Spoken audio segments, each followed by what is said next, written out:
Bismillahirrahmanirrahim. Alhamdulillahirabbil alamin. Wassalatu wassalamu ala asyrafil anbiya'i wal mursalin sayyidina wa maulana Muhammadin wa ala alihi wa sahbihi ajma'in. Rabbi syrah li sadri wa yassir li amri wahlul 'uqdatam min lisani yafqahu qawli, amma ba'du. Baik, untuk pertemuan kita yang kesekian kita akan membahas tentang salah satu kaidah fikih yang berhubungan dengan transaksi atau akad yang berbunyi al-kharraju bid-dhaman, atau yang artinya hak mendapatkan hasil disebabkan oleh keharusan menanggung kerugian. Jika kita artikan kaidah fikih ini secara bahasa akan sulit untuk kita pahami karena memang secara bahasa atau secara literatunya seperti yang sudah saya bacakan barusan. Jadi untuk memahami bagaimana asal dari kaidah fikih ini, kemudian bagaimana implementasinya, kita bahas definisinya, yaitu al-kharaj adalah sesuatu yang dikeluarkan dari objek akad, baik berupa manfaat benda maupun jasa pekerjaan. Al-kharaj itu dari asal kata kharaja yang artinya itu keluar dalam bahasa Arab. Jadi istilahnya mungkin seperti kalau ada minyak yang dihasilkan dari pohon, itu minyak tersebut disebut dengan al-kharaj, atau sesuatu yang keluar dari yang dimanfaatkan, yang dihasilkan dari pohon tersebut, itu disebut dengan al-kharaj secara bahasa. Kemudian secara bahasa pembahasan ad-dhaman yaitu menanggung, tanggung jawab, kewajiban, menjamin atau jaminan, dan juga bisa diartikan menjadi ganti rugi. Nah, kita akan fokus pembahasan dengan definisi dhaman ini sebagai jaminan, sebagai garansi, dan sebagai ganti rugi.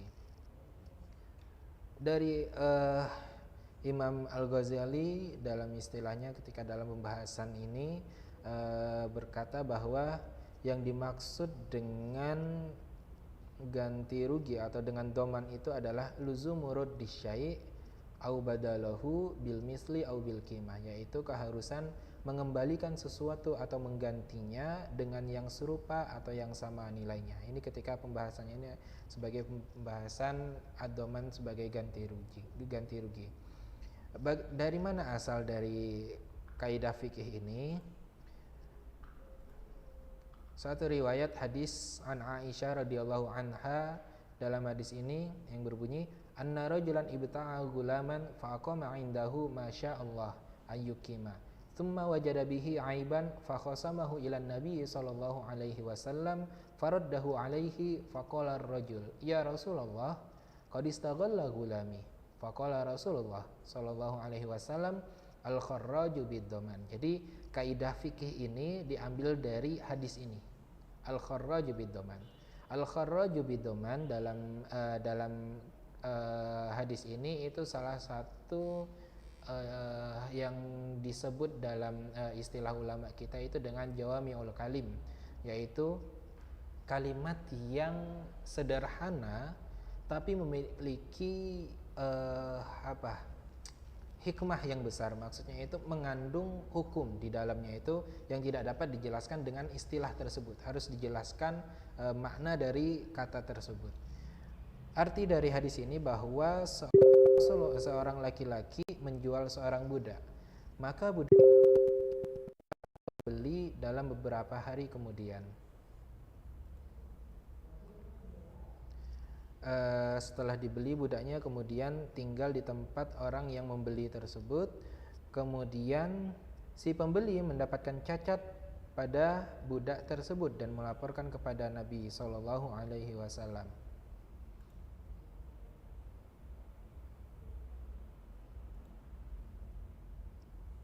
Maka Nabi mengembalikan budak itu kepada laki-laki yang menjual.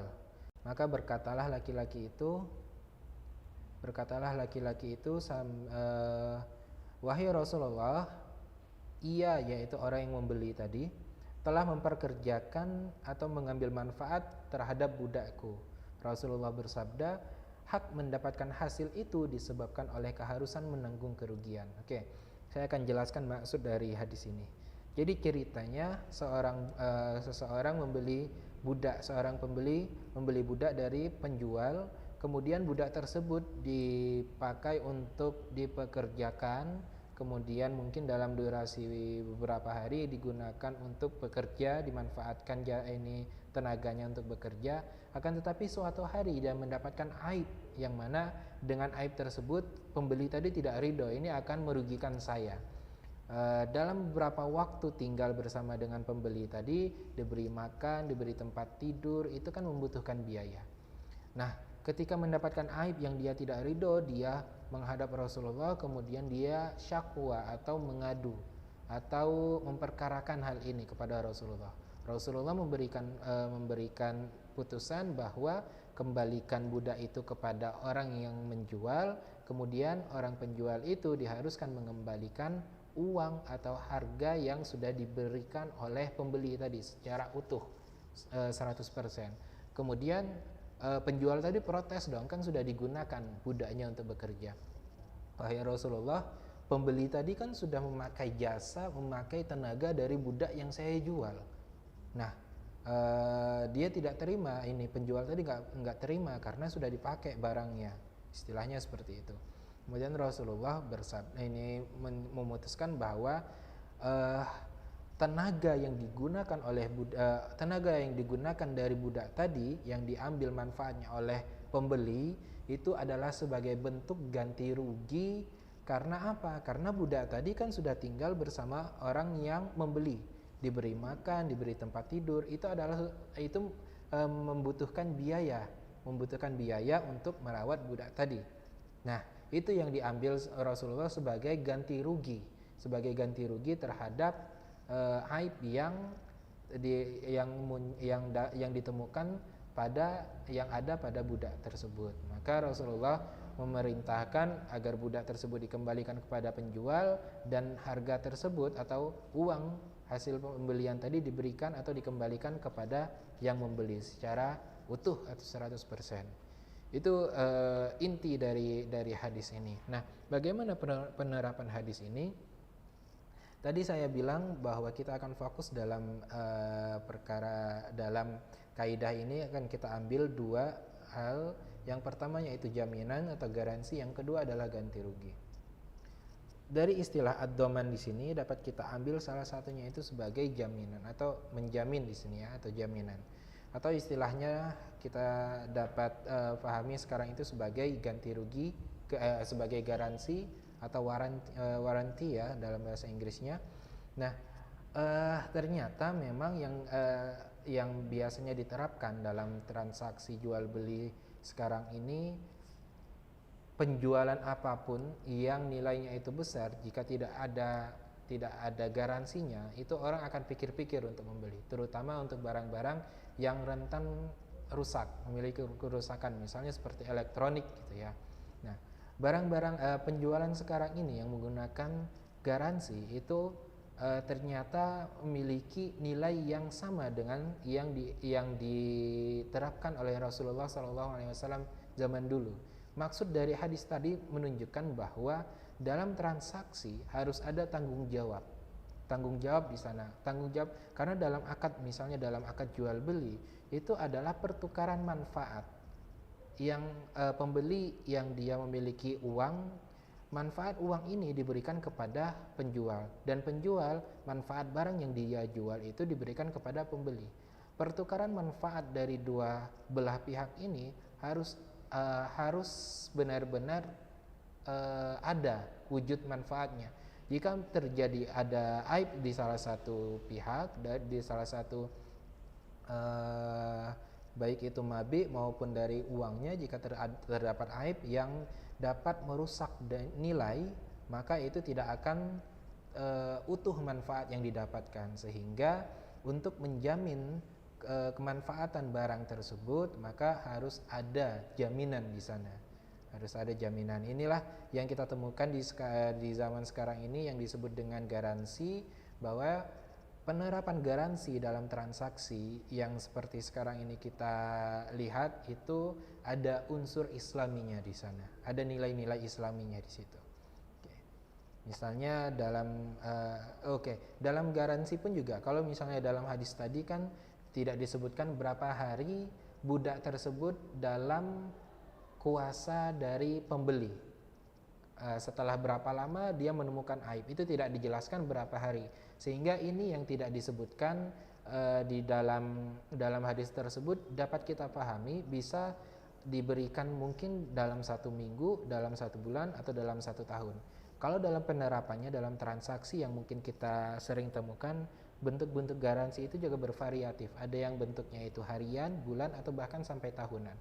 Itu bervariatif. Apa dasar dari penerapan garansi yang misalnya 3 tahun atau yang misalnya 2 tahun atau hitungan bulan atau harian? Apa ini landasan dasarnya? Landasan dasarnya seperti yang sering kita singgung tentang hadis yang di dalamnya itu mewajibkan bahwa setiap muslim itu wajib memenuhi syarat yang mereka sepakati.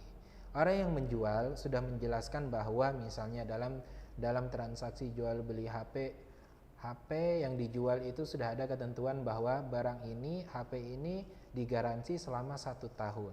Nah, 1 tahun ini adalah syarat yang diajukan oleh penjual. Apakah pembeli ini menyetujui atau tidak? Ketika dia membeli, maka dia sudah menyetujui bahwa barang tersebut digaransi dalam 1 tahun. Itu klausul dalam transaksinya. Nah, kesepakatan dalam 1 tahun ini adalah kesepakatan yang sudah dibentuk antara pembeli dan penjual. Dan berdasarkan dari hadis yang sudah menjadi pembahasan kita sebelumnya, al-muslimuna inda syurutihim, bahwa setiap muslim itu wajib memenuhi syarat-syarat yang telah mereka sepakati. Kesepakatan garansi 1 tahun ini adalah kesepakatan yang disepakati oleh kedua belah pihak dan kita wajib mengikutinya. Nah, seperti itu. Itu adalah landasan hukum dari waranti atau dari garansi. Oke. Pembahasan selanjutnya yaitu tentang ganti rugi.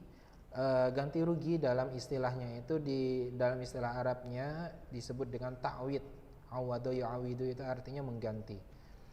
Ta'wid di sini berdasarkan fatwa DSN MUI nomor 43 tahun 2004 bahwa ta'wid adalah menutup kerugian yang terjadi akibat pelanggaran atau kekeliruan dengan ketentuan, yaitu kerugian real yang dapat diperhitungkan dengan jelas dengan upaya untuk memperoleh pembayaran dan bukan kerugian yang akan diperkirakan akan terjadi karena adanya peluang yang hilang. Jadi mungkin kalau misalnya pembahasan tentang garansi ini lebih fokus kepada dalam transaksi jual beli barang yang objeknya itu barang ya. Nah, kalau misalnya dalam transaksi ganti rugi ta'wid dalam hal ini mungkin lebih kepada barang yang barang tersebut memiliki manfaat besar dan nilainya pun juga besar. Seperti itu. Mungkin kalau misalnya dapat saya contohkan dari ta'wid di sini atau dari ganti rugi pembahasan di sini, mungkin kita bahas misalnya contohnya dalam transaksi keuangannya, yaitu misalnya saya adalah seorang pengusaha. Saya menyimpan uang saya dengan akad wadiah di salah satu bank syariah. Misalnya uang yang saya simpan itu adalah besar ya, misalnya nominalnya itu adalah 10 miliar. 10 miliar dengan akad wadiah. Wadiah itu terdapat 2 jenis, ada wadiah yad domanah, ada wadiah yad amanah ya. Jadi ada yang wadiahnya itu berbentuk amanah. Amanah di sini artinya uang tersebut dapat dimanfaatkan oleh pihak bank, dikelola kemudian, akan tetapi dia memiliki tanggung jawab untuk mengembalikan secara utuh dan ada ganti ruginya di sana kalau misalnya barangnya tersebut hilang. Kalau misalnya wadiah yad itu yad domanah, maaf, yang saya sebut tadi adalah yad domanah. Kalau misalnya wadiah yad amanah itu saya menyimpan uang tersebut misalnya dalam ya, produk di perbankan syariah itu yang seperti safety box gitu ya. Jadi seakan-akan menyimpan uang tersebut dalam kotak yang sudah disediakan aman. Jadi dalam bentuk kotaknya pun juga bukan berwujud kotak ya. Artinya itu uang tersebut disimpan dan tidak akan digunakan oleh bank.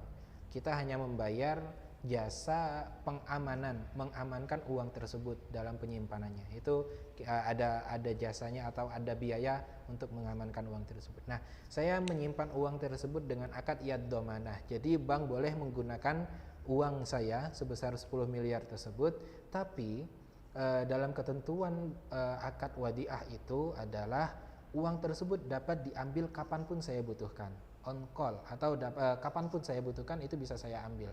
Nah, ternyata dalam bisnis saya itu saya harus menggaji karyawan saya. Biasanya saya gunakan uang itu memang untuk menggaji karyawan saya setiap bulan. Nah, ketika dalam jatuh tempo saya harus menggaji karyawan saya sebesar 8 miliar, karena karyawan saya banyak misalnya ya, 8 miliar harus saya berikan, kalau enggak mereka mogok kerja atau mereka tidak dapat bekerja.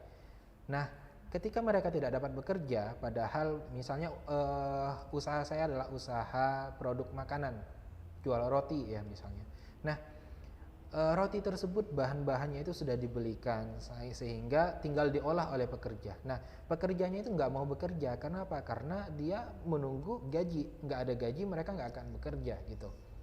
Ketika saya seharusnya sudah mengambil uang tersebut di hari Senin misalnya, saya ngambil hari Senin, ternyata bank tidak dapat memenuhi tersebut karena ternyata uang saya digunakan untuk investasi, yang mana investasi tersebut uangnya itu malah berkurang nilainya atau malah merugi, sehingga saya tidak dapat menggaji karyawan saya dan saya mengalami kerugian. Kerugian yang saya alami itu dari ketika ditaksir, karena barang ini produksi makanan ya, misalnya roti, kalau tidak segera diproduksi maka barang mentah tadi akan membusuk, akan menjamur gitu ya. Karena tidak ada yang mengolah, tidak ada yang bekerja, tidak diolah roti tersebut, sehingga saya mengalami kerugian. Kerugian yang ditaksir itu ternyata sebesar 1 miliar. Nah, disinilah peran dari kaidah fikih ini, bahwa bank memiliki kewajiban untuk ganti rugi dari biaya yang seharusnya itu dari biaya yang 1 miliar tadi. Kenapa? Karena saya itu kerugiannya itu adalah kerugian yang fix, yang tidak dapat dielaki lagi, bukan kerugian yang akan didapatkan. Misalnya jika saya mempekerjakan karyawan saya, roti saya tadi itu akan mendapatkan tiap harinya keuntungan sebesar 2 miliar. Jadi ketika saya tidak mempekerjakan karyawan saya hari Senin tersebut, maka saya kehilangan 2 miliar. Yang dimaksud dari kerugian dalam ganti rugi dalam fatwa DSN MUI ini adalah kerugian yang nilainya itu fix, sudah dapat diketahui secara real, bukan kerugian yang akan datang atau yang akan didapatkan jika tidak terjadi kerugian. Yang akan didapatkan jika tidak terjadi kerugian sebesar 2 miliar. Nah, kerugian 1 miliar ini adalah kerugian karena bahan-bahan mentah roti saya itu rusak gara-gara saya tidak dapat menggaji karyawan. Kenapa saya nggak dapat menggaji karyawan? Karena uang yang saya miliki di bank itu tidak dapat ditarik. Bank saya tuntut untuk mengganti 1 miliar tadi. Nah, hal-hal yang berhubungan dengan ganti rugi ini sudah dibahas juga, ada analisa tentang fatwa DSN MUI tadi, bahwa salah satunya yaitu ganti rugi atau ta'wid hanya boleh dikenakan atas pihak yang dengan sengaja atau karena kelalaian melakukan sesuatu yang menyimpang dari ketentuan akad sehingga menimbulkan kerugian kepada pihak lain. Nah, saya dan pihak bank kan tadi sudah sepakat untuk menitipkan dengan yad domanah. Nah, bank silahkan menggunakan uang yang saya miliki tadi, akan tetapi dia memiliki domanah di sini. Nah, domanah tersebut juga diambil dari kata doman, al-kharaju bid-doman. Ad-doman itu adalah jaminan, maksudnya bank seharusnya sudah menjamin uang saya itu akan kembali kepada saya ketika saya butuhkan.